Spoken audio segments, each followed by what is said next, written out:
they asked me to do a demo. I've been working on making my own Gilder's paste, and I'll talk about what Gilder's paste is, and I'll show you my recipe. And you've got a handout in front of you, which tells you what it is and shows you my recipe. But I want to start by talking about my pants, because there's evidently a lot of consternation in this club and others about my pants. And I just want to say, yeah, our pants. No, not our pants. You have sweatpants on.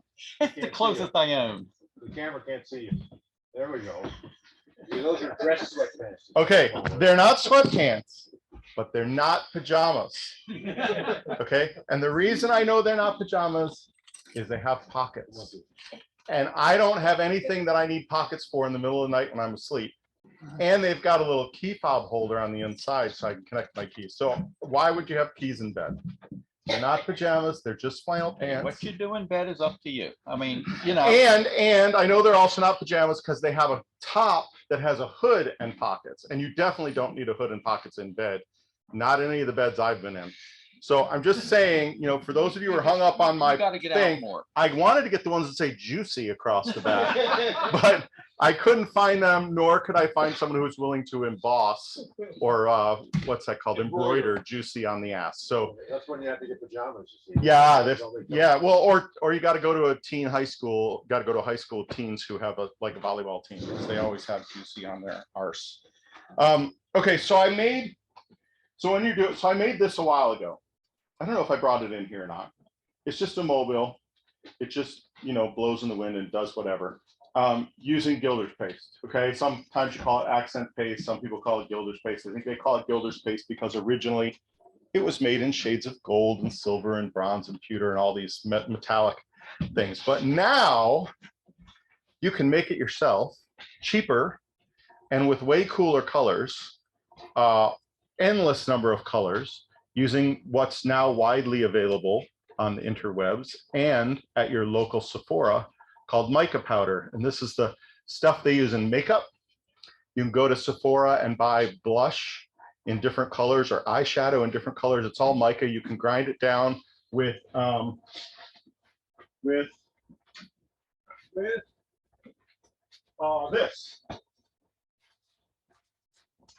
This is called a muller, and you use it to make your own oil paints if you're a painter. It's just a piece of glass that's frosted on the bottom, and you take a piece of flat glass like a cutting board. You know how they have the glass cutting boards and they're pebbled on one side and dead flat on the other? Use the dead flat side, put your liquid medium on the board, put your mica powder in it, and just swirl this around. You can grind it down, do whatever. So people use these to make oil paints and watercolors.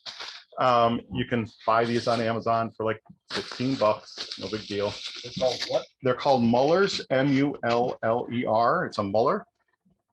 What I'm doing here is I'm heating up a jar of the concoction that's on your sheet. And this contains 11 grams. So you have to get a fancy, you gotta be a drug dealer to do this.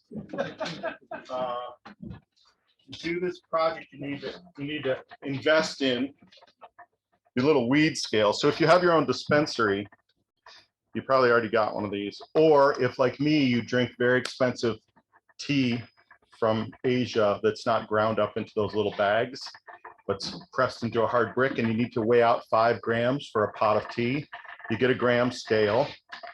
They go down to 1/100 of a gram. So this one's really accurate. Get one of these. You can make your tea. You can dose out your weed if that's so makes you happy. And then you weigh out 0.5 grams of mica powder, which is on there, and 11 grams of Minwax finishing wax, and 1.7 grams of beeswax, 1.2 grams of beeswax, and you can change this you can like play around with it. I've played around with it so much you can't believe it. I find that 50 drops of mineral oil and 20 drops or 25 drops, somewhere in that neighborhood, of turpentine get you the right consistency in the paste so that you can actually get it to melt and use it the way we'll talk about tonight. So the recipes, my recipe is there, my favorite recipe is there. Different mica powders You may need a little more, you may need a little less. They have these really cool, so I'm going to just start passing these things around. They have these really cool shifting powders. And this is a shifting mica powder that I got from a place called Eye Candy, and it's called Komanu. They're all, so I think this shifting powder stuff started in Japan, because no matter where you get it, everyone goes, yeah, when I was back in Japan, and we go, well, so there's the story that goes with it. So Eye Candy, the guy who owns it, his name is Jeff, and he talked to me for about an hour and a half about this stuff as I was trying to figure out what to do with it. You'll see, so that don't open them, because it'll be very disappointing if you open it, but turn it upside down and look at the glass on the bottom and move the glass around on the bottom, and you'll see the shift of colors. What kind of store did you buy it from? I bought it from a web store called iCandy.com.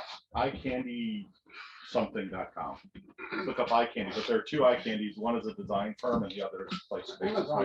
It's on there. I put it on it. You can buy it from Amazon, but you can't get the ultra shifting powders that they'll talk about in a second, which are the really nice. This is Tsunami, so that's an ultra shift.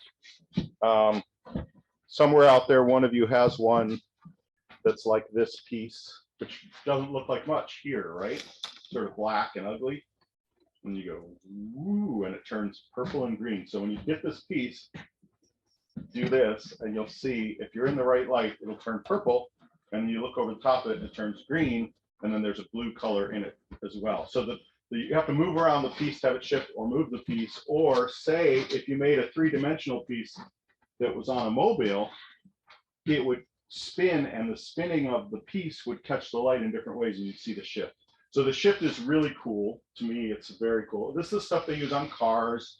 If you know Ani DeFranco, she's a sort of folk musician. She had a guitar, Martin guitar, which is up in the Martin Museum, made with the shifting powder. You can put it in the top coat. That's, what do they call it? Clear coat, automotive clear coat. And you mix in 50 grams for every gallon of clear coat. And you can spray it on a car. And the cool thing is they have mica powders now that are glow in the dark. So you can mix shifting mica with glow in the dark mica in clear coat, spray it on your car will glow at night, and it will shift during the day, which I just think is awesome. In fact, I think, oh, that piece of Mike's isn't up here. The roly-polies that Mike makes need to be coated with airbrush paint, shifting powder, and then as they roll, they'll change colors and it'll be like very trippy. So you could also use that to weigh out your, no, you don't really weigh out acid, do you? But given the shifting powder, so you can pass that around. So that's one kind. Have you done your car yet? No, no. This is another kind, and this one's really easy to see. It's a teal to purple to red, and if you just move this piece like this when you get it in your hands, you'll see the shift pretty significantly. So Okay. you could spray your bedroom ceiling, so when you're laying in bed with your pajamas on, it would color shift? Yes, not these, but my pajamas, yes. In fact, I thought about wearing my pajamas under these and just dropping them. And I was like, but with the pajamas that you wear, that won't go well over the internet. So you can also make regular colors, right? You can use mica powder that doesn't shift to make cool colors on pieces with texture, right? And you can use combinations of shifting powder, shifting color. So this is shifting, non-shifting, non-shifting. So you can make all kinds of combinations, and that's endless. Where do you get the jars? Where would you get jars if you needed to get jars with lids? I called up Jeff Bezos, Okay. and he had them to me in 2 days. I don't know how the guy does it. He's got to be so busy. Yeah, Amazon. Okay, that's a. So I found that if you look at cars and if you look at shifting powder places, they all have this same template of this sort of muscle car. It's curvy and sexy, and they spray the shifting powder on it because it's got so many angles on the body of this little, it's a little plastic thing, it's about a foot long, and all the shifting powder places has them. They all use this as a template because it's what originally you use this for cars. So they wanted this very curvy car that had multifaceted. So when you sprayed powder on it with a camera, you could see it. So, so I thought, well, first I tried making bumps, right, for hyperbolic shapes, hyperboles, as I call them, because I thought, well, a car goes out. It's not the opposite of that, a parabolic shape. It's a hyperbolic shape. So I started to do this, and then I realized that when you looked at it, that still only gave you one angle when you were looking at it. You know, the idea that it was curved, the car only changes color because it drives by you or because you're looking down on it, right? So then I thought, well, what if I make a concave shape? What if I make a parabolic shape? This will reflect off of this, theoretically, and it will pop more, and it absolutely does. If you look at that piece that looks black but goes purple to green, and if, John, if you're doing this with that piece, do you have that piece? Do this. Move it away from you, look right down it, and move it toward you and look over the top, and then move it away from you, look down it. So that piece has a flat and has a parabolic shape. This definitely makes the powder, the color shift more, whatever way the light is capturing it. Now, that's because it's a flat platter, right? The light's only hitting it one way. You've got to move around it for it to shift. But so I'm playing with all kinds of stuff. They make pearlescent powders. They don't really shift. I guess they kind of shift, but you can pass that around. They make traditional, just like metallic-y looking, like the Testors paint. We all used to love when we were kids, but we couldn't afford. We had to buy the regular stuff because the metallic stuff was too. At least that was my experience anyway. But this one shifts. So there's just endless amount of stuff you can do with it. Use the same formula no matter what the. I have used, yeah, I've settled on that formula, but I'm not suggesting that's the best formula. I'm just suggesting that that's the one I've settled on. And the reason I've settled on it is because the paste stays hard, but it is still softable. If you just rub your finger across it, it'll get soft. So that you can get Gilder's paste pre-made from a couple of places, gilderspaste.com, which comes in these little shoe polished tin sizes, but it gets hard very quickly. And as Michael will tell you, there's almost no way to get it soft, except Donna Banfield knows that the paste sticks to the lid. And if you just flake the stuff off with a little palette knife off the lid and mix it with mineral oil and turpentine, it becomes soft again. It's a paint. Yeah, it's Don't paint. buy that stuff. It's paint. So, and you can get Chromacraft, and I owe some respect to two people. Let's talk about in a minute. So Chromacraft makes Gilder's paste in tubes, and it's much creamier than what you're going to see if you feel this out, right? The reason you have the turpentine in here is for it to stay soft as long as possible. The reason the mineral oil in here is to make it creamier. But in the end, you have to be careful about how much mineral oil you add because you want it to dry to a hard wax, right? So you can then buff it, put a finish over it. You know, you need a couple days for it to harden. So that's why I played around with formulas. That one sort of shifts. So you see the ingredients, and all I do is I put it in a warm bath and I melt them all together. Okay, this doesn't have any turpentine in it, so I'm going to add that, which I do with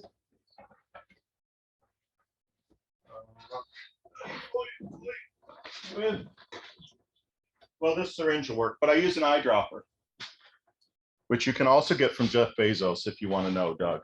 Just call Jeff up and tell him you want 20 eyedroppers. You want 20 eyedroppers, but you only want to pay $3 for them. Jeff will hook you up.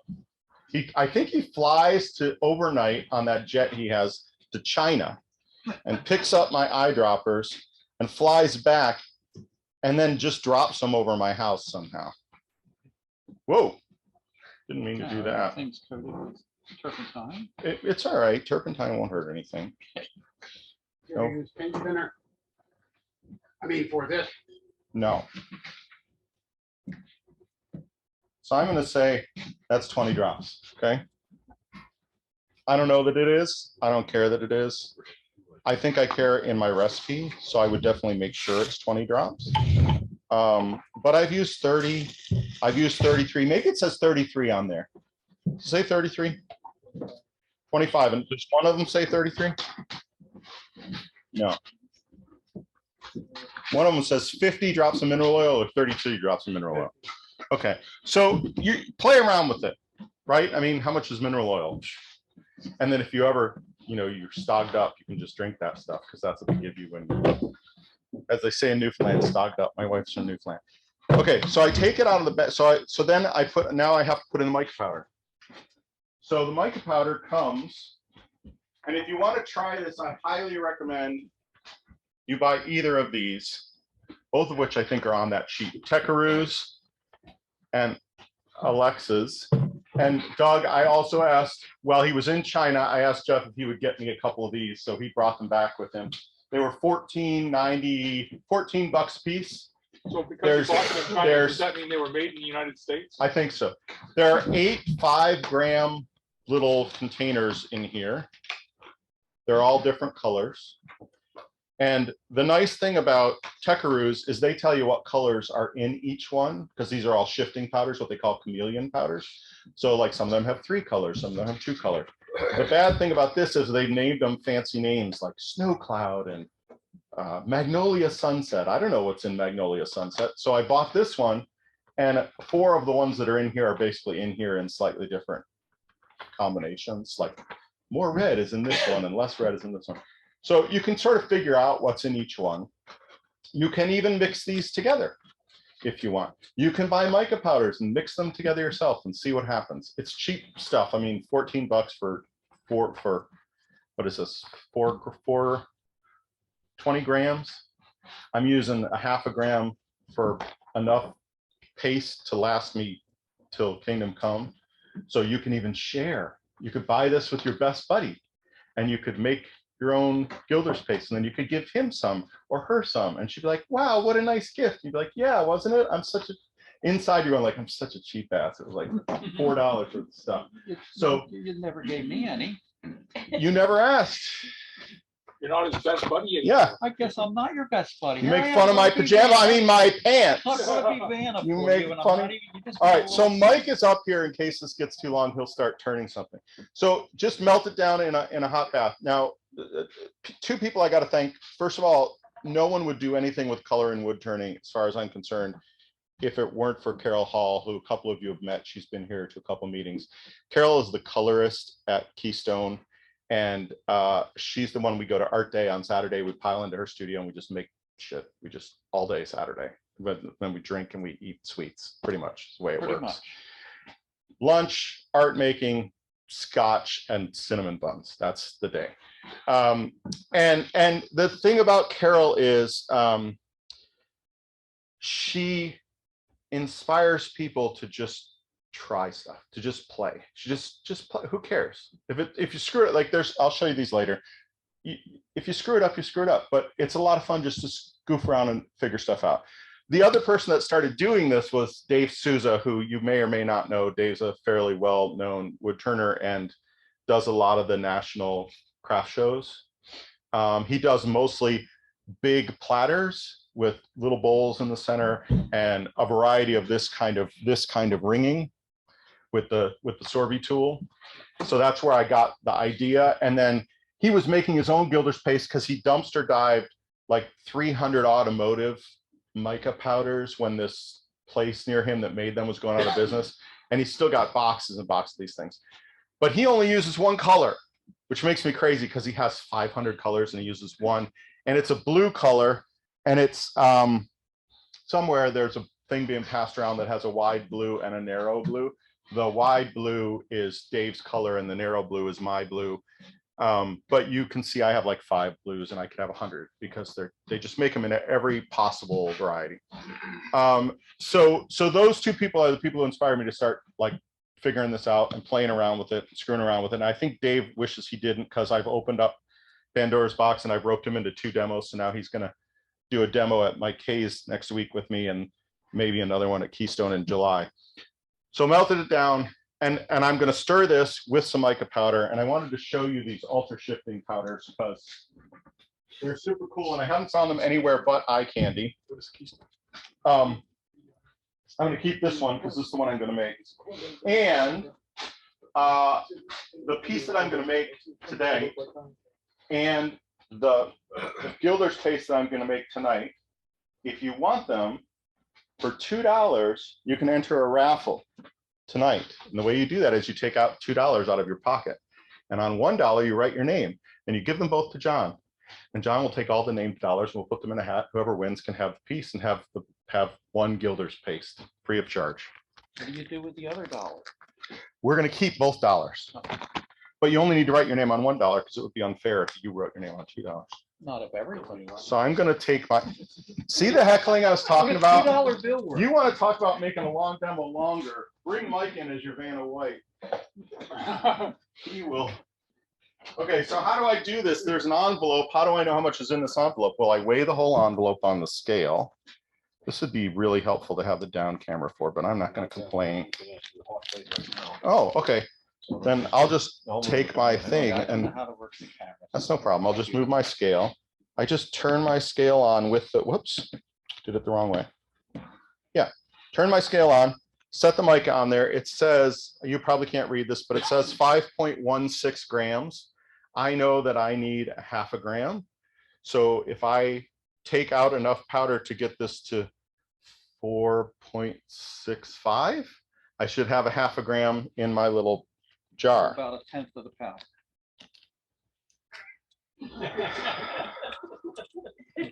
It's going to be about a tenth of the pounder in a minute when I pound you in the face. All right, so I'm just going to tap it in there, and that's not going to be nearly enough. So we're only down to 544. And again, so I've tried this in multiple ways. I've tried it using 1/4 gram. I've tried it using a whole gram, and I tried it using a half a gram. And what I can tell you is that to the same recipe of all the other stuff, okay? The half a gram was the best because it cost me the least amount of mica powder, and it was equally as shifty as the full gram. So the more powder you add, it doesn't make it more shifty, okay? So just know that. But 1/4 gram wasn't nearly enough to make it shifty the way I wanted it to be shifty. So now I'm going to put this, I'm going to see if I can hold this up to the camera so you can see that the coolest part of this is the way that, see that, isn't that cool? Just I could stop now. Like I just had all the fun I need to have in an afternoon. Just watching that. Yeah. Thank you, Vanna. Just watching that. So I'm going to stir this, and now I don't want the mica powder to drop in and settle at the bottom. So I'm going to take this little ice bath I have here, and if you want to put it on the overhead camera, feel free. And I'm just going to stir this for a little while in the ice bath, okay, until it starts to solidify. And it'll solidify around the edges of the ice, or around the edges of the jar first. And one thing is I wouldn't get the jar too hot because I don't think these jars are Pyrex. So if you then shock it by putting it into cold ice water, you may have a jar that cracks the next time you set it down on a stack of newspaper, right? So, so I wouldn't get it too hot. Just get it hot enough to melt. Take it out, let it sit for a little while, put the mica powder in, and then stir vigorously. It's like any other recipe, stir vigorously. Eventually, you'll see like, see that little thing? That's the little ball of wax. So I can tell that it's hardening up. It hardens up on the sides. And at a certain point, I can say, you know what, I'm done stirring this. If my water bath wasn't so high, my water bath is higher than my jar, sorry. Mike, Vanna, hold the jar in the water, but not down in the water, and stir vigorously. Can you do that? I can. Okay. Do all the powders mix about the same? They all mix about the powders about the same, except you will find when you buy the powders in these little 5 gram things and you open them up, the level in the little jar is different. And that is because scientists, different density, not of the person using the mica powder, but of the mica powder itself, right? So different metals have different densities, different mica powders have different densities. No matter what, 5 grams appears to work. No matter what the density, I don't know, don't care. 5 or 0.5 grams works. Okay, so that's enough in each one of these to make 25 of, right? 0.5 divided into 10. 10. Oh, Jesus, my math. And I'm an accountant, right? I my told math. you. 10. Don't do math. I know because I got my pajama bottom, my pants on. Okay, so here I have a blank of cherry. Okay. Oh wait. For those of you at home, I can move this. So now imagine if I use shifting powder on this. So this just has regular Gilder's paste in it. And if you want liming wax, you hear about liming wax all the time. That's just white shoe polish. Don't buy liming wax. It's really expensive. Buy white shoe polish. Same shit. Dries the same. Blah, blah, blah. Rub it in. So there's lots of different ways you can do this stuff. And I'm going to send you around these samples. You can texture things the way I'm going to with a sorbet tool. Or you can use all kinds of cool stuff like circle cutters, dome cutters, you know, these Michael K's. What are those things called, Mike? Michael K's special. Boy, I can't The remember. bubbles. Anyway, Yes. you can make bubbles. You can make anti-bubbles, I call them. I don't know what the opposite of a bubble is. And a bubble. You can make those. You can just put texture on a thing. You can use a burn master or any you know, heating carver, you know, like hot knife carvers. The burn master's one. You can make all kinds of tips using nichrome wire. You can make any pattern shape you want. On this one, I also use cuts all bits for this. So just anything you could texture with, you can do this with. And then you can do several different kinds of applications. So you can use this as paste wax or gilder's paste, and that's this. And that's in the negative space. So that's in the holes that I burned in with the burner. Or you can take it and turn it into paint, and I'll tell you how to do that. That's actually on there too. Just polyacrylic and mica powder. Mix it up. You got to mix it every time you use it because it settles to the bottom. And you can just dry brush this over the surface, and that's these. These are dry brushed the same color as these are in gilder's paste. Or this is my latest thing, which I really dig. Where did it go? Where is it? Oh, here. You can take, you know, leafing, when you do gold leafing, and you take size, and size is like the glue for gold leafing. And if you use a water-based size, in 24 minutes, the water-based size is dry and it stays tacky for 24 hours. So it gives you a big window to screw around with. And you can take the dust from the mica powder thing on the end of a brush, and you can just tap the brush on your finger, like the way you put powdered sugar on a piece of French toast. My dad taught me to do that. Put powdered sugar on the spoon and tap the spoon and it dusts even. So you can dust it that way, or you can take the brush and just do this and flick it like a toothbrush, and the powder will drop onto that sizing and it'll just stay there. And if you don't have enough color, you can, the nice thing about the sizing is you can put it over the top because it dries clear. And you can do another coat. So you can build up as much as you want. And this is my new thing. I'm going to use this a lot with those towers and other things that I'm doing that I'm, you know, cutting apart. So if you're building those up on like one layer and another, you could put a different color powder on each. You could, and then the trick would be not to completely cover it, Right, but to let it bleed through. And if you look at Carol Hall's website, you'll see how she uses interference paints and I've given her some of this stuff and some of this to layer on the paintings, to do underpainting and then do overpainting. So it's very cool. So here's a bunch of just, and this is the other thing I would suggest. You just make sample blocks and you texture them however you want. These are textured in a bunch of different ways. And then just try colors. And then what I do is I just label the colors here so I know which one I used, because they all start looking the same after, you know, nothing but 4 weeks of doing this stuff. So pass these around. And when you do this one, so this is one of my favorites. It has red, purple, mauve, and blue in it. And if you move this piece away from you and toward you, you'll totally see all those colors change. These two are also shifting, but they only shift this way for some reason. So just check them out. You can see what the names are and the different kinds of textures I did on there, but we're just going to use the Sorby tool. Okay, so through the power of the television. Do you find different colors work better than others, Yes. or are they all about the same? No, they definitely, the ultra shifts, I bought 3 ultra shifts. They are expensive. 5 grams of ultra shift is $40. Super expensive, but remember, you're using 0.5 grams in a thing. So you can give That's 10 of 110. them, you can give 9 of them to friends of yours, and you can feel really great for $40. But the difference between the ultra shift, oh, wow, you went overboard.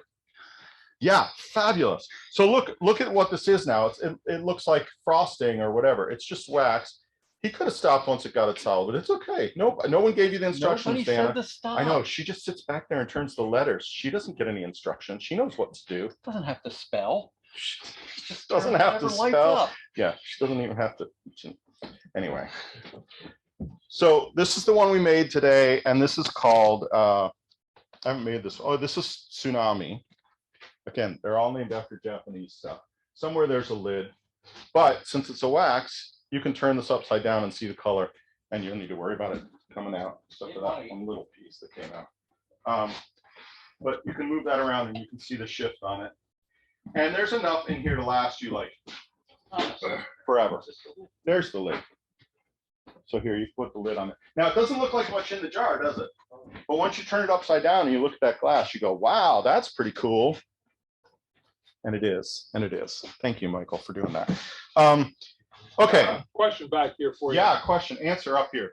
Okay, I see a lot of cool colors. Do warmer colors work, like yellow and orange? Yeah, so the, Mike, Vanna, could you take those 2 boxes and just hand them to the audience?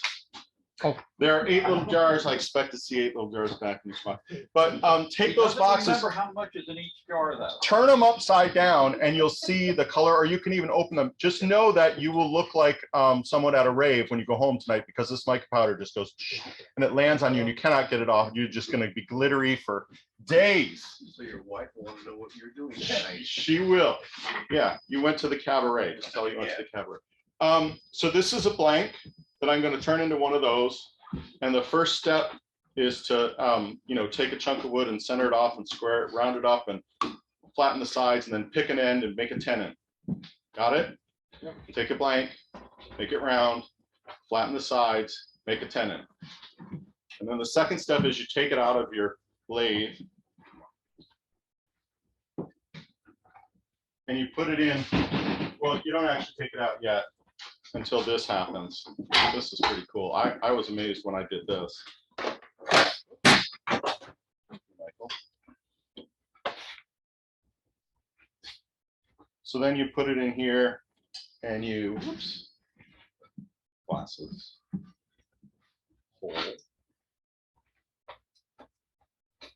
hole, and I'm just making a candle holder, so I put a tenon on it because I'm going to mount it in a tenon. I just curved the bottom, started to curve the bottom, right, which I'm going to cut off later. Curve the top, so it can be like that. Sand it down, and I go all the way to 4,000 because I like to be nice and smooth.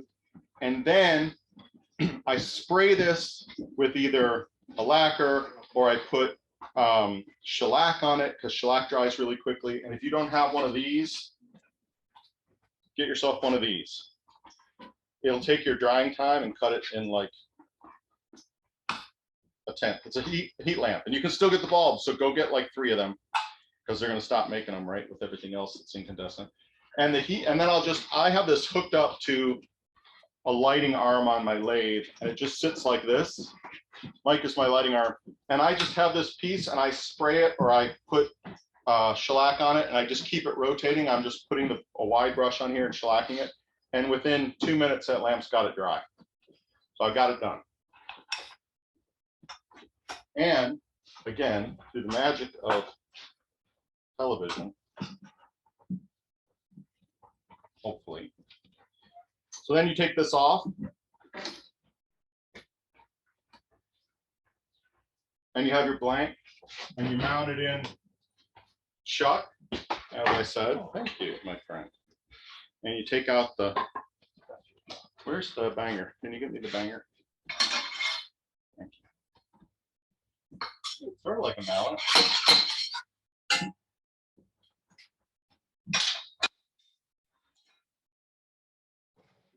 That's mine.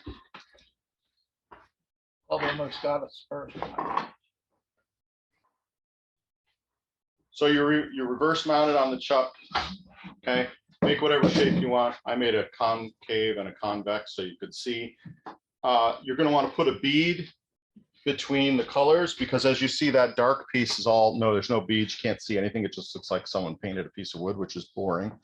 But you can do a small bead for a separator, or you can do a large piece of wood, right? You don't have to do a bead at all. You can just cut this all flat. We'll show you how to put these in. Or you can do this thing that I've just done, which is this. So a cove, a bead, a cove, right? Cove, bead, bead, bead, cove. Oh, bead, bead, cove, bead, bead, bead, cove. Wait a minute. Bead. That's what you do. How do you forget? Okay. The thing is, you can do whatever you want because you have a lathe and wood and gouges and time. And you can do 100 of these and try them all different ways. You can just do a smooth dome. See, how does that work?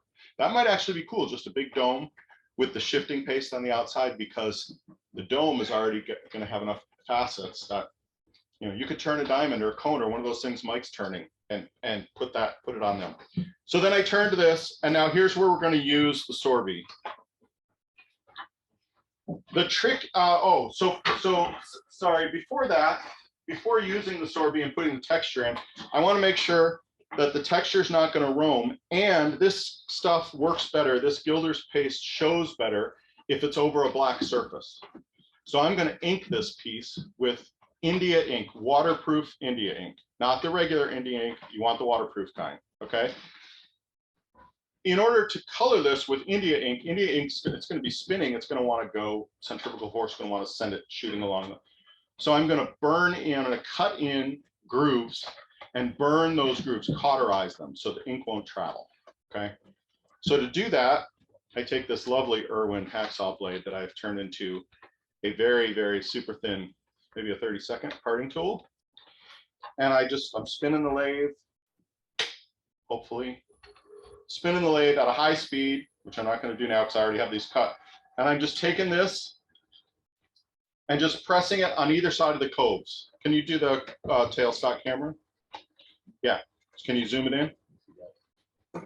Is it zoomable? Yep. Mike's also an excellent photographer. Yeah. Yeah. So on either side of this bead, so at the rim, I'm going to make a groove at either side of this bead. Is that blue box in the way, or are you seeing the blue box that I'm seeing, or no? No, there's a blue box traveling across the screen. That's that monitor. That's Okay, just you. so I'm going to cut a bead in here. I'm going to cut a bead in here. I mean, a groove in here, a groove here, a groove here. Okay, done. Oh, and a groove here.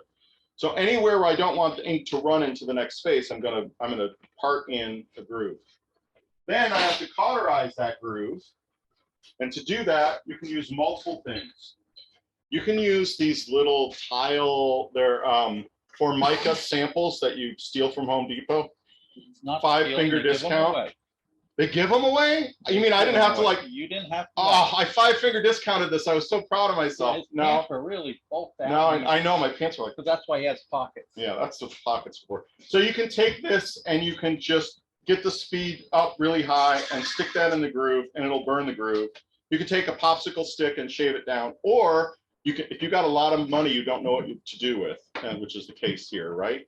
You can go to the store and buy the strips of, you know, that you iron on. When you use plywood and you don't want it to look like plywood and you iron on the, Edge band. yes, but it's called, Phenolic banding. yeah, but what's it called? The stuff that they peel off the log. Veneer, thank you. Jesus, the memory is going. So you can take strip veneer and do this very same thing with it. But popsicle sticks are super cheap, and strip veneer, not so much. So she could eat the popsicle first. Plus, you get to eat the popsicle. So you got to sand the popsicle stick down to a thin diameter. You're going to get close, and you're just going to hold it in that groove until it turns black. Really, it's that simple.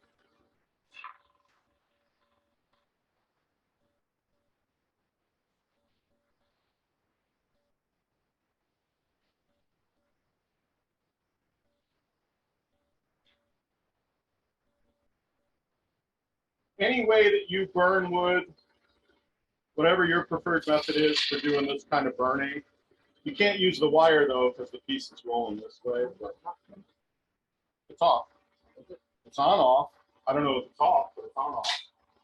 I'm just going to break pieces off, because if I have a big flat like this, the curvature of the arc won't work. And I'm just going to stick it in there. And I'm just going to punish it until now. Can you two show the tailstock camera, please? The tailstock camera, please. Yeah. So now you can see that, well, maybe you can in a second. You can see that they're burned in, okay?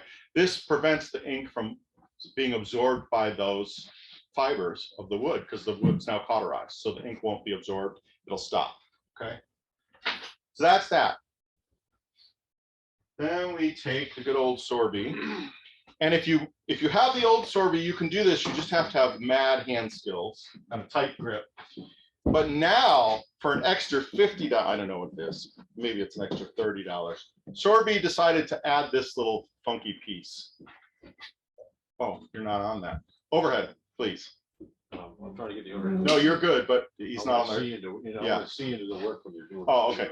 So, so they added this little, essentially a plate that gives you a flat surface to hold against your tool rest. Now, if this isn't on here, this tool wants to rock. And so you have to have like a death grip on it, which I don't think is so fun. The nice thing about this is Sorby decided that this is the way you should use the tool. Oh, forward facing, please. Camera 1. So Sorby decided you should use the tool. How about tailstock camera? This way, horizontally. I'm going to use the tool this way. So Sorby put an alignment slot, overhead camera 3. Is that camera 3? I don't know. He knows. Sorby put an alignment slot on this tool. You can see it right there where my finger is. And they put these markers on here, 1, 2, 3, 4, 5, 6. But the lines that are on the markers are twice as thin as the slot. And so you don't know exactly where the slot is if you want it perfectly vertical. So you just have to eyeball it. You're going to do better if you eyeball it than if you use this silly slot. So eyeball it, lock this thing down in a vertical position. Now, Vanna, could you hold up that first plate, the green and blue and green? So I can do that, So sorry. which camera are we showing? We're trying to get the Or you overhead. could put it here, if it's on the overhead camera. I can, We wanna see into the work. yeah, so go ahead, show the overhead camera. So you can see that what I did is I went straight, this is the straight Sorby pattern. This is me using the tool this way and not letting it rock, keeping it completely vertical and dragging it across the surface of the work this way. This is me turning it on one edge to a 45-degree angle and skidding across the work. And this is me skidding across the work in that same way and then reversing, going 90 degrees and reversing the 45-degree angle and skidding across that way, which is why we got the cross hatch. There's 1.5 billion ways to use this tool. Okay, I mean, it can't, only your imagination is what limits the tool. Plus, it comes with 3 additional heads, which I have here, and I would pass around, but one end of the envelope is open and invariably you can't see it, so they come dropping out. But I will, if we have the overhead camera on, I will show them to you. So there, some are more teeth, square teeth. This is the only one that comes with the teeth, with it beveled on both sides. The rest of these only have a bevel on one side and flat on the other. I haven't used these others yet, but I'm gonna. And that means that whatever 1.5 billion textures I can make with this one, now I can make 4.5, no, 5 billion. Math again. 6 billion combinations. If 4 of them and each of them are 1.5 billion, 6 billion combinations. All right. And I don't like Sorby. I hate Sorby. I only hate Woodcraft more than I hate Sorby. Because their tools are stupid expensive and unnecessarily so. And they're not even that great. And if you have that interchangeable one with the heads, forget it, because that giant nut they put on it gets in the way of your, might as well just throw that thing out. I don't like Sorby. But I like this tool because it makes some cool stuff. You should take that tailstock, that thing out of there. You think I am. All right. So now if you have a lathe that runs for, oh, so then the next step is to drill a hole big enough for a votive candle. If you use a Forstner bit and you don't like that little hole at the bottom, don't drill all the way in. Drill, part way in till you get your diameter, and then take whatever tool you want and clean that space out to the depth you need so the candle sits in there like magic. Vanna, could you get me a candle? There's one over there. I brought a bunch. But yeah, so you'll notice that, well, maybe you won't because I won't put a candle in it, but one of these I cut too big. So I want my candle to sit in there, and I'm not a safety nut. So I don't mind if the candle's all the way in the hole, because I know that heat rises this way, not sideways. A safety nut might leave the candle proud, which is, this one's a little proud, so the metal is higher than the wood. But I mean, the thrill of a potential house fire is so exciting to me that I say screw it, throw caution to the wind. All right, so now we've done that, Okay, and the reason we've done that is not just so it holds the candle, but later we're going to remount this to turn off the bottom, and we're going to mount it on the expanding chuck that sits in that hole. Okay, so it serves a dual purpose. I wish that light were up over the lathe and not over the. All right, so now what I'm going to do is I'm going to take this and I'm going to, unlike a gouge where you try to get this thing up as close as possible, what I need to do is run this at slow speed, and I want to be on a downward angle. Okay, I don't want, you could be level, but I find that it's better if you're downward. With the concave shape, you got to watch, because what you're trying to do is get this 90 degrees to the work all the time. Okay, so I've made a concave, I made a convex shape here. I've got to make it, got to start here and swing this way. That's a concave. That's what I said, concave. Okay. This convex, Yeah. concave. I made You're both. confusing the audience. I made both. You're confusing the audience. Vanna, How you about know you're you are not confused? vested. Your retirement plan. Okay, so we're gonna do that. Are you and I don't trying need to to face cut on shift this. center or above center, below center? I'm tilting the tool, I know you're. so tilting I down. don't know that it You much don't- matters. you don't really matter much? I don't, Okay. yeah, I don't. What you do want to make sure is you don't slide off the tool rest when you go, you know, get over here. So we're gonna turn the lathe on, we're gonna go super slow. I don't know. You asked me the speed. Go ahead, ask me what speed I travel at. Nobody ask it. Nobody ask I have no frickin' idea. I travel at the speed less traveled. That's probably a little slow, but you can always go faster, and you can go over this thing multiple times. So start slow, and if you don't like the way it looks, go faster, right? You're gonna press hard. Okay, you're gonna press a lot harder than you think you're gonna press. All right, press hard. This may be too slow. This is 264. I'm feeling that's too slow. Oh, that sounds about right. 327. Mark that down. Right, I didn't write it on the sheet. 327. This might even be a little slow, and I'm a little close. So I'm gonna back up. Right, I'm in a downward position. I want 90 degrees to the work.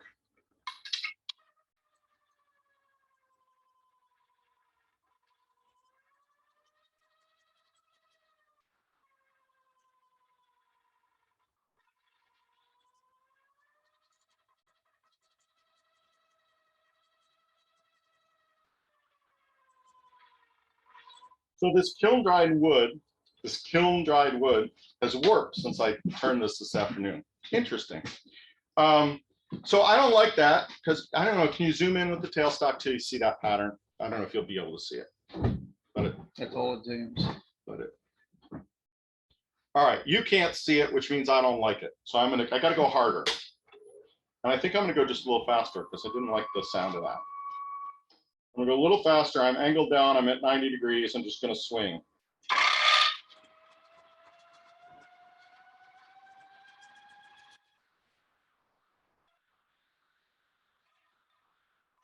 Be careful because you don't want to jump off the track.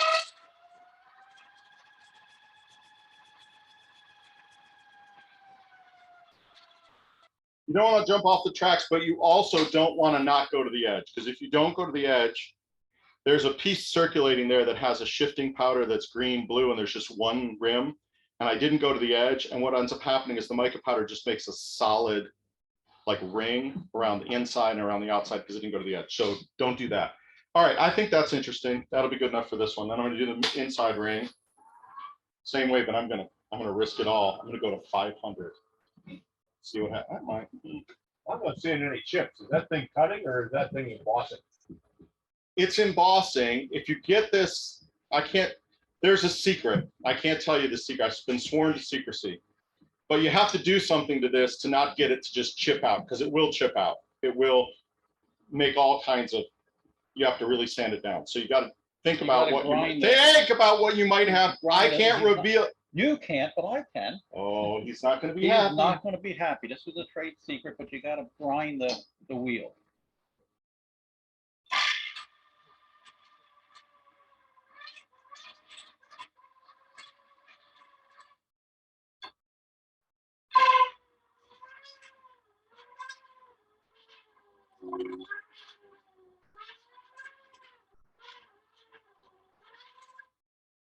That felt good.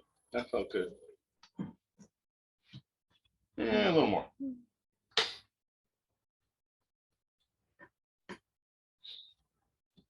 Is this coming off? I'm not grooving that. Not grooving that at all. No, it's, that would help. When you stop and then start again, will the tool tend to self-center where the old? I would assume so, but I have no idea. For the most part, it does. I don't mind it going over and making new marks. It's not that scientific. Just whatever makes you happy. I'm all about your happiness, Barry.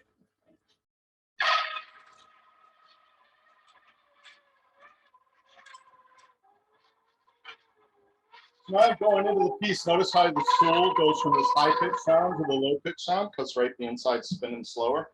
So you might want to turn it up now because we're getting into the inside. That sounds grumpy.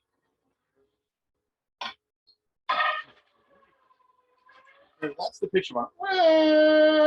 That's the pitch. So remember that pitch.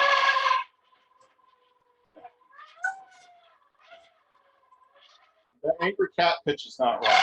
That's not the right. All right, and I've never made one this small and this convex, so we'll see what happens. Or concave, sorry.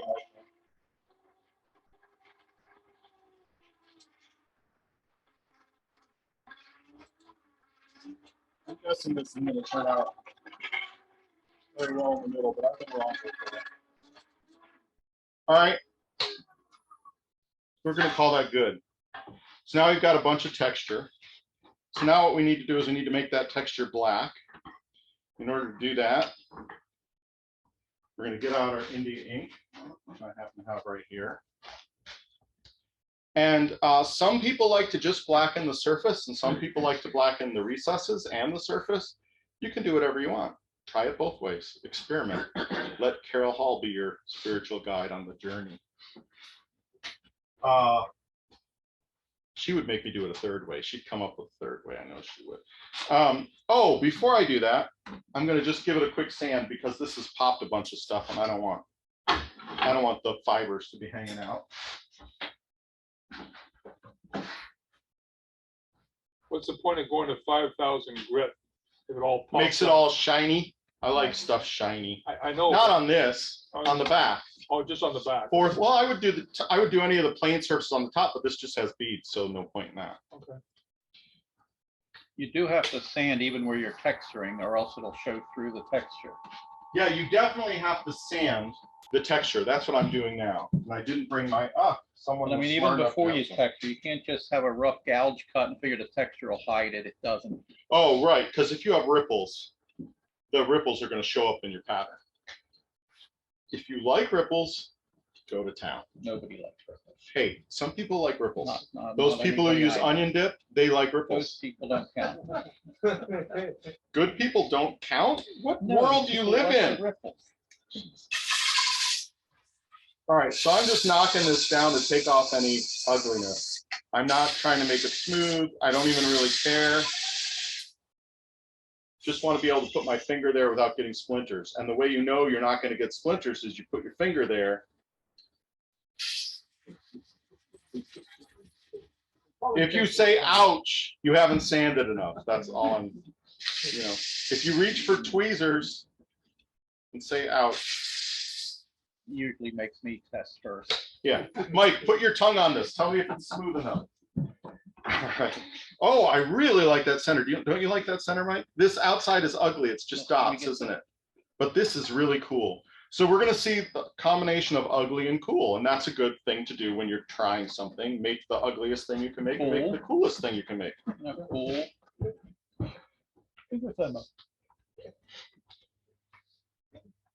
I'm never not paying you to be my Vanna again. I'm never getting you to volunteer to be my Vanna ever again. So What he just said is next time he'll pay you. Right, exactly. All right, so I don't have the right brush, so I gotta scrounge. Oh, there's a good one. All right, so remember we're laying paint on the, I'm gonna lay paint on the surface. If I wanted to get it in the cracks, I just take this beef off the lathe and just paint it up. Okay? But I'm cheap and I don't want to use all the India ink, so that's gonna be too bad. Oh well. Oh, wait, I have tons of jars here. Call Jeff. Send you another jar. Oh, by the way, when you put the wax in, the beeswax, put it on your box grater. Your wife will love you. Put it on, I'll love you because I do all the cooking at my house. Put it on your box grater and make it small. Otherwise, you're going to be there forever. The minwax melts quickly, but the beeswax in the chunk, you'll be there forever.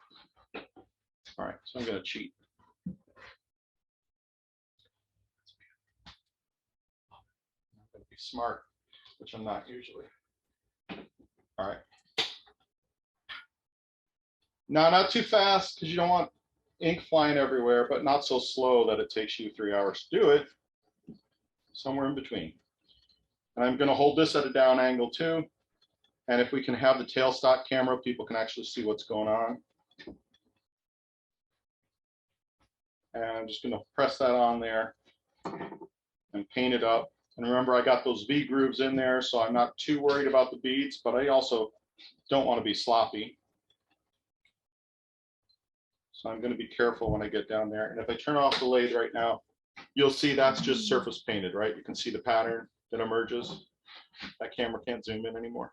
Yeah, Can it you looks walk pretty closer? good the way we're seeing it. Okay, if you're happy with it, Are I'm you happy trying to with it. avoid getting the ink in the grooves? No, I don't care if it goes in the grooves because the grooves are sealed. The ink won't be absorbed into the next segment because the grooves have been burned.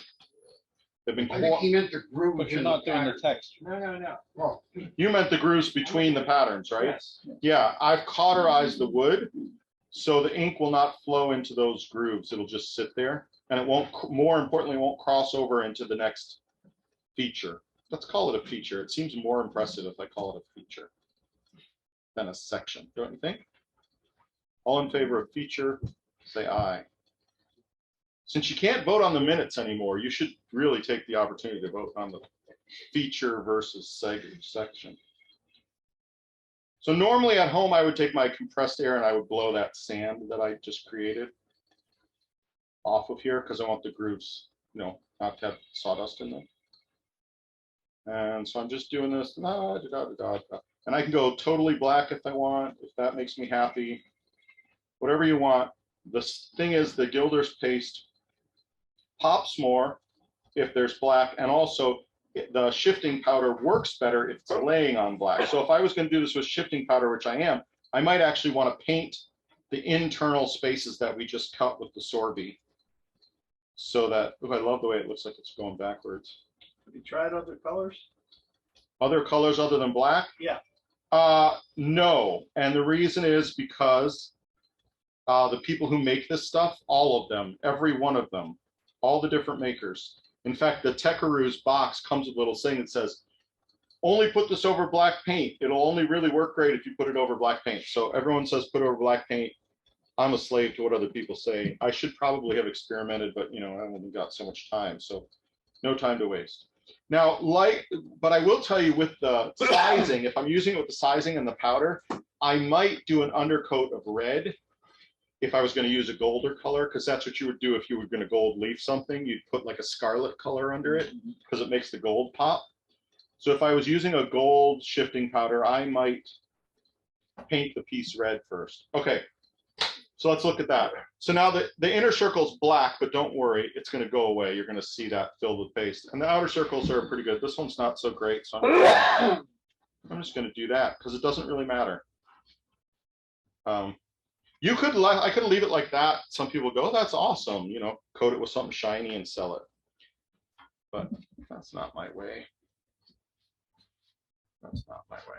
And it doesn't matter if all of it's filled in or some of it's filled in, once you're going in, it's not that important. So to be done with it, to get you guys home before daylight savings time, which by the way is Saturday night into Sunday. Already. Yeah. Yeah. No, I think it's like 2 weeks. No, I think it's this weekend. I think it's this weekend. Maybe I'm wrong. Thought it was this weekend. Anyway. I thought your black was supposed to run up to the burn. It was supposed to. So you're saying like this, it's not right all the way up to that. Right. So you're probably right, but do you want to sit here and watch me paint, or do you want to see the next step? No, we wanna go home. Well, you can go, John, anytime you want. Oh, I can't though. No one forced you guys to ask me to demo, but I don't do simple stuff. I just can't bring myself to do it. Another way, by the way, to cut a V in these things is to use one of these sort of parting tools and just use the very tip. Put it in like that. That's what that was there for. All right, so here's where Vanna will hold the heating lamp. And we'll just let this bad boy spin a minute. And while Vanna's doing that, I'm not going to use shellac because John wants to go home. So I'm going to rattle can me some lacquer. Does the ink raise the grain? No. Not discernible. It doesn't work as well with dyes, so like an alcohol-based dye, because the alcohol would burn off and it wouldn't raise the grain. But no, it's not raised. I don't worry about it. Can you hold it a little closer, Vanna? See, at this point, I could clip it on here. Oh, that's nice, isn't it? That's red. That's like devilish. I love it. Who knew? You can stop here. Good. All right. Good enough. I thought you. But I'm gonna need you again. I'm gonna need you don't again. keep it on while you're spraying? I am. What are you spraying? Just Watco lacquer because I couldn't get the depth, which is really nice. Lacquer and heat If you can, Good combination. it's not gonna light on fire. Okay. If you can find the depth, it has the best control because it has like a knob. It doesn't have this push button knob. It has a push button that has a springy thing in it, so you can get like the finest mist. If you can find the depth, I highly recommend it, but it's hard to find. Why isn't this going? Do you use the there? depth lacquer or the sanding sealer? Lacquer. But really what I use is just shellac because it dries, it's got alcohol in it, it dries super quick, and I would use that. And I would have shellacked the back, I would have done the back already to the point, right? Sanded, sealed it, turned it around, blah, blah, blah.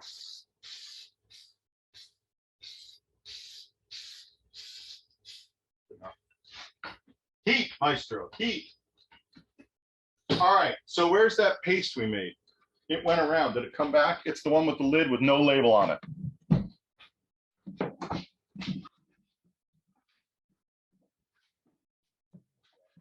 I'll stop that. We're gonna use this. This is, we're gonna use this. Let's see what else I'm gonna use. We're gonna use this and this. We have 3 spaces, right? So we need a third. These are all sort of greeny blue. I don't like that one.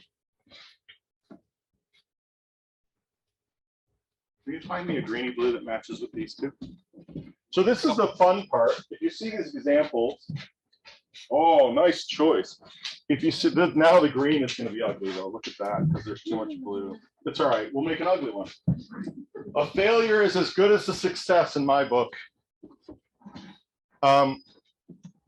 The interesting thing about this, you make a bunch of colors, then you have to figure out what colors work together and what colors look bad, right? All right, so we've sealed the black. Good, it's dry. So now if we can go to the overhead camera.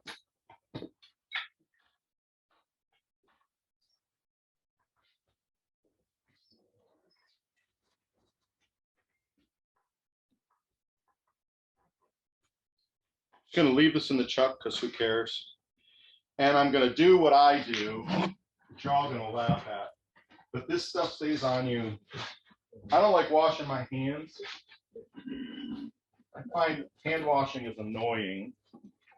Although they say it's the way not to get COVID, but I didn't get COVID. So I use a 5-finger glove 5 times. You suckers who use a 5-finger glove once, you're getting ripped off.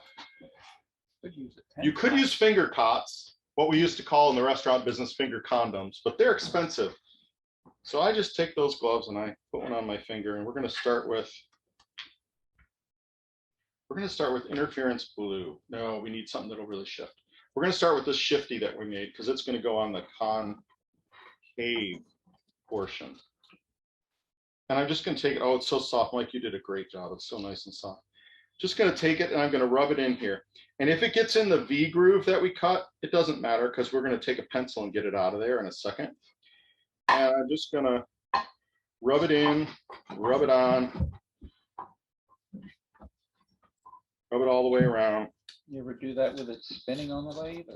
Or? No, because I don't want my finger to go over and make a mess. So I usually don't do it spinning. You could do it spinning if you have really talented fingers. My fingers aren't that talented. Also, I want to make sure that I'm looking down on it, so I'm actually filling everything. And on the side of the lathe, you know, you might not see that you're not filling something. But you all can do it however, if you do it at all, you can do it however you want, because there's no rules. There's only the rules you make for yourself. There's no police? No, the AAW will not come and arrest you for doing this, by the way. Okay. You can even demo it. I don't think there are any safety concerns. Now, I might have a concern about mica powder in my lungs. It's non-toxic, but it does contain metal. So maybe it could, if you ingested or inhaled enough of it, maybe it would be bad for your lungs and cutting them up or putting, I don't know. But I tend not to breathe when I'm putting it in the mix. I just dump it in there and start stirring, and I'm far enough away from it. I'm not worried about it. I was pretty close. Were you? Did you hold it up and smell it? Because it smelled so good with all that turpentine in there. No, but thanks for the warning. No problem. There's no warning on the label, and they didn't give you those sheets. What are those material handling sheets that they have to give you when something's? MSD. Material safety data sheet. Yeah, they didn't give me any of those, so I figure it's not going to kill me. All right. Color number 1. We're going to go with the transition, the living earth, which is a transition between blue and green. Another finger? No, because I'm cheap as a mole. I'm the cheapest person. Do you turn them inside out then and use them again? I lick it off first because I don't want that stuff all over my finger, as I told you, but no one sees it on my tongue.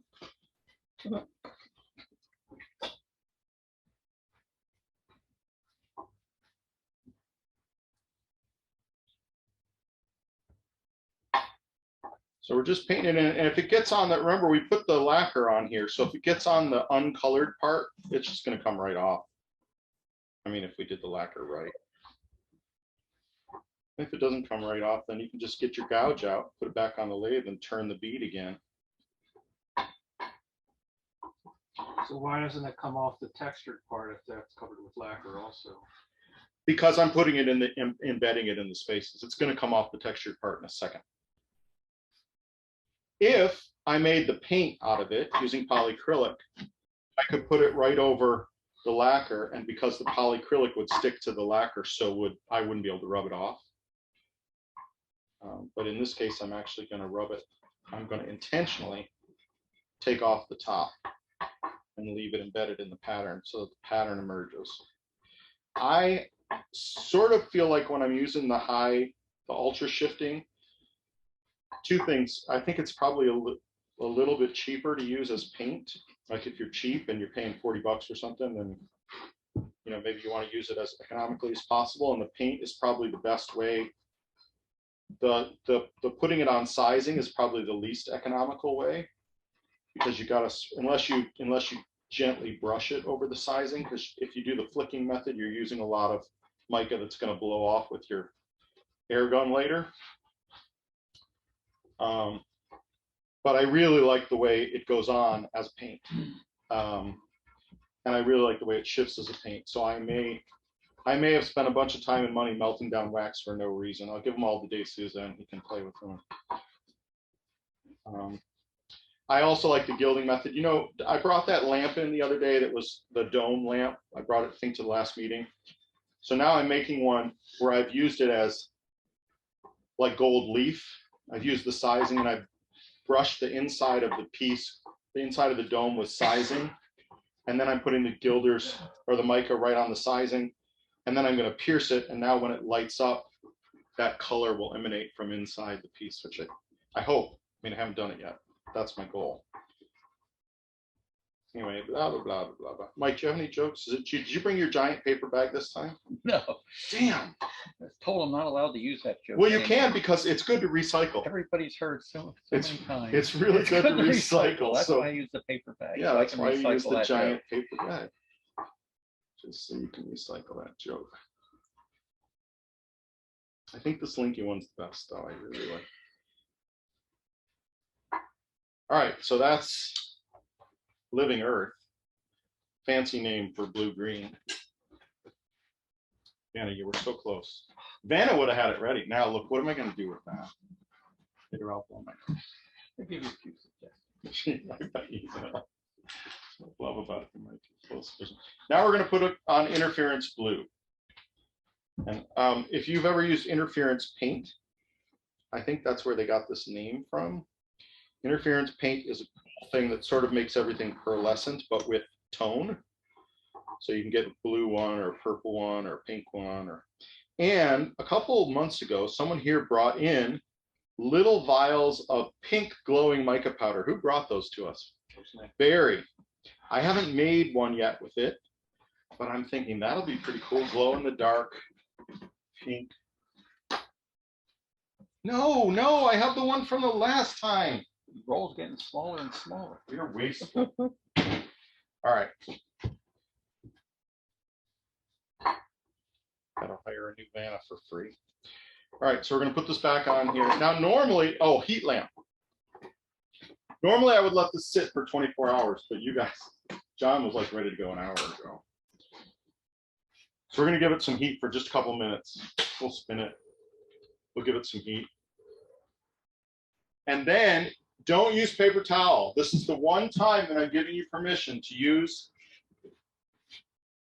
cloth. You're not going to catch on anything. You can use cloth. I mean, if you throw this thing up that way, you're dumb anyway. You deserve to be tangled up in your blade. We're just buffing the surface of this, right? So I'm going to use a ripped up t-shirt, or I love using old socks. You know, when your socks get holy, but they're still, use those. Those are great because you can't get a sock caught in anything. So I have socks laying all over the shop. Pajamas and socks all over the shop. There's a song in it.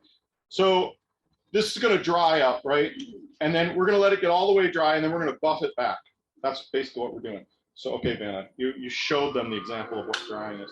But a heat lamp is your best friend because you can take the 24-hour time period and cut it down to like 4 hours. Just put the heat lamp on it. It's only global warming. Just leave the refrigerator door open. That'll counteract. Oh, yeah, exactly. Okay, so can we use the Tesla camera? We don't have enough light in the studio. So I'm just gonna, you can see I'm buffing it back, and you can see that it really comes off on my, if I were to use paper towel now, what would happen? The little fibers would be getting caught in all of these holes, right? Did it? Is that helping? I don't know. It feels helpful. It's the only child I got.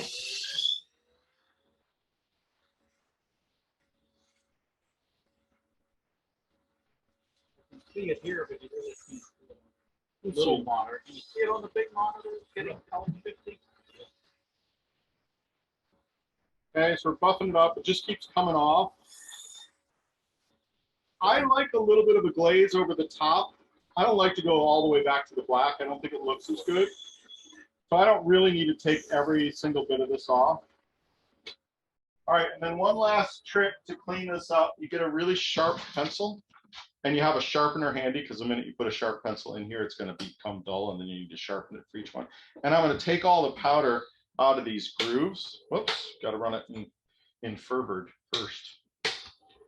And I'm going to go really slow to do this, because all I'm trying to do is get the junk out. You can do this. You can cheat and put it in the, and then if you spin it as you're sticking it in, the little whatever the paste is that's in there, it's in the crack, will come out. Cut that one pretty small. See that big goober? That goober came out. That was all in the place I burned. So the nice thing about that goober is if I was really cheap, I could have just peeled this off here and put it back in the jar. I could use it again. If you leave the lid off the jar, will it go bad? It won't go. It won't go. go bad, but it will get hard. And all you have to do, because of the ingredients that we have in there, is put it back in a water bath and add a little bit of turpentine. And it's going to melt right back up, and the turpentine is going to keep it soft for another, I don't know how many months, because I've only been doing this for Stuff in the little tins, once that gets hard, forget it. No, if you were to take that muller, you could take that hard stuff in the tin, break off a little piece, grind it around with the muller, put it back in the paste, you'd be fine. Put a little mineral oil in there, it will work, yeah. Even when it gets dry, it's not done forever. It's not like tongue oil. All right, let me see if I'm happy with that. Oh, that's not bad. Now the person who said, didn't you want to tell us that you wanted to grind all the way up to the edge? You're going to see when I pass this piece around that I didn't, and it looks terrible there. So yes, you want to put the black, even if you didn't put the texture, you want to put the black all the way up, because otherwise it looks awful. But there are no bad mistakes. There are only good mistakes that you can learn from, right? So now at this point, I would have spray coated, if I was happy with it, and I'm not really, because that didn't get rubbed out, but I could rub it out like this if I wanted to.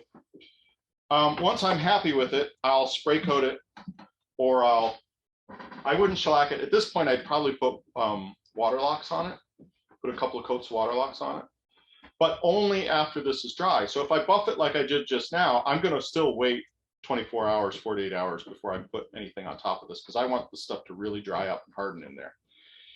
Normally, I wouldn't buff it. I'll just wait until it hardens, then I'll buff it, and then I'll put water locks on it, right on the lathe. Coat, heat lamp, 3 hours, coat, heat lamp, or no heat lamp, whatever. A couple of coats is all generally that you need. Now this is, it'll shift more when you get the glossy coat. Once you put a couple of coats of water locks on it, it gets really. But if I pass this around, you will see where I didn't paint all the way up to the line, as Rick said. I think it was Rick who said it, and it looks terrible. Was it you that said it, Barry? Yeah. So you do want to paint all the way up to the line. If you can get texture all the way up to the line without chipping out, when you cut that cove, the very edge of that is totally thin. You start going in there with that tool as hard as I'm telling you to, you're going to get chip out on the edges. Sometimes that's cool because the gilder's paste will stay in that chipped out edge, but other times it's not. So I would sneak up right up to it, but don't go all the way up. Okay. But I'll just say this. So this is interesting, but after a while, it's just a lot of sameness. So you can, change the diameters and change the colors and orient the tool different ways, like 1.5 million different ways.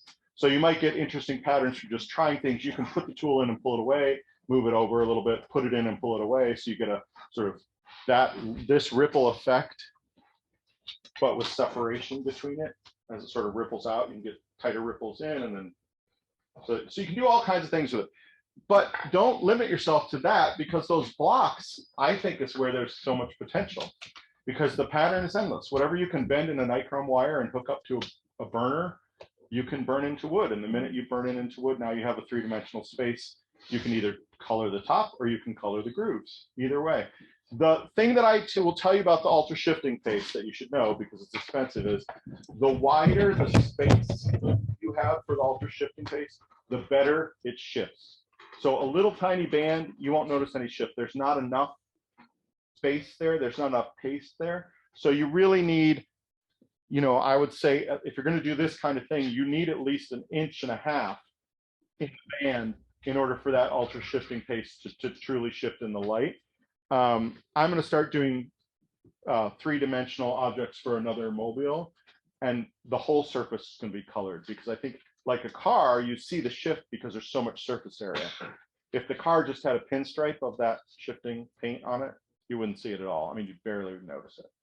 So yeah, so that's the deal. Any questions? Yeah, have you ever mixed the waxes? Like do a pattern with one color and then continue with a separate color where they'll mix together at the I have layered. transition? You I have layer? layered. I haven't purposely done half a color here and blended it to another Yeah, color. do they blend? But they will blend. And I think Okay. actually Dave, Rob was over at Dave's, and they did one where Rob did like a rainbow. Okay. So they will blend. I find that if you have an undercoat of one shifting powder and you put a different, and you don't really love it, and you put a different shifting powder over the top, you can just go back over the top with it, let it dry again, buff it out. It looks pretty cool. Okay. Yeah. So I have not at all explored this to the nth degree. I've made a ton of paste, and I've tried to figure out the right recipe for me. But I would love to hear what other people do with it if they want to try it, and come back and say, well, I used 2 grams of shifting powder. Dave was using like 2 tablespoons, which has to be close to 7 grams in the same amount of medium. 20 pounds of the Yeah. stuff. In the same amount of medium I was using. I was like, Dave, why are you using all these? Like, I don't know. It seems like if I put more color in, it'll be more colorful. I was like, well, Jeff at Eye Candy says, if you do that, you're just wasting a bunch of your money. And Dave's like, yeah, but remember, I got it all for free. My wife's like, didn't you just, so I just bought some more shipping powder. She's like, didn't you just buy like $120 of shipping powder? I go, yeah. She goes, what's the $75 bill that I just, I'm like, oh, never mind. I had to try, I didn't try them all. So the thing about Eye Candy is I tried their ultra shifting powder, but I never tried their regular shifting powder. And like a dummy, when I bought the ultra shifting, I didn't go, let me buy some of that regular shifting and see if there's any difference. But because I already had these other shifting powder.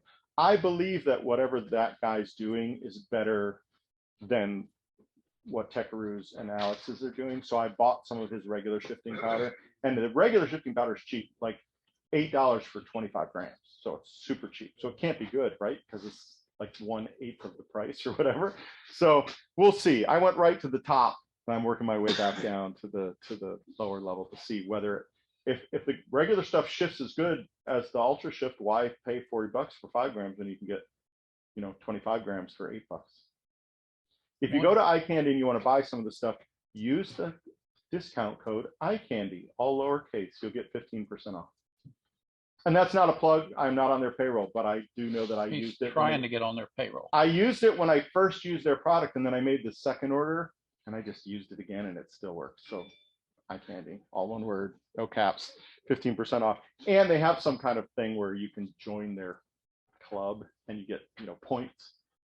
I don't know, pigment points they call them, but you need like 1,000 of them to get $1 back, and you get 100 of them for joining and 1 for every $7 you spend. I'm like, wait a minute, there's no bonus here. So I just used Eye Candy again. I'm like, screw you, I'm using your discount code, and it worked. So use Eye Candy. Okay, any other questions? Just real quick, you only surface coated the black. Does it make a difference if you get the black in the texture and then put the wax on it, or does it make no difference?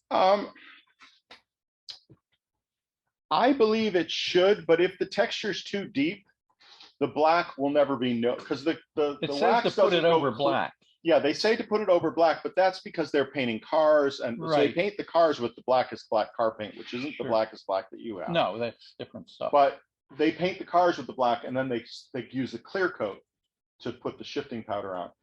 I think that's why they say you got to do it on black. Now, when you see those test blocks where I've done the surface coat, it really pops on the surface on the black. But once you get it in the grooves, the wax is, whatever, a 32nd or a 16th of an inch maybe.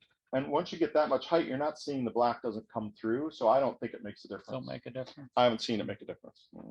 Okay. No.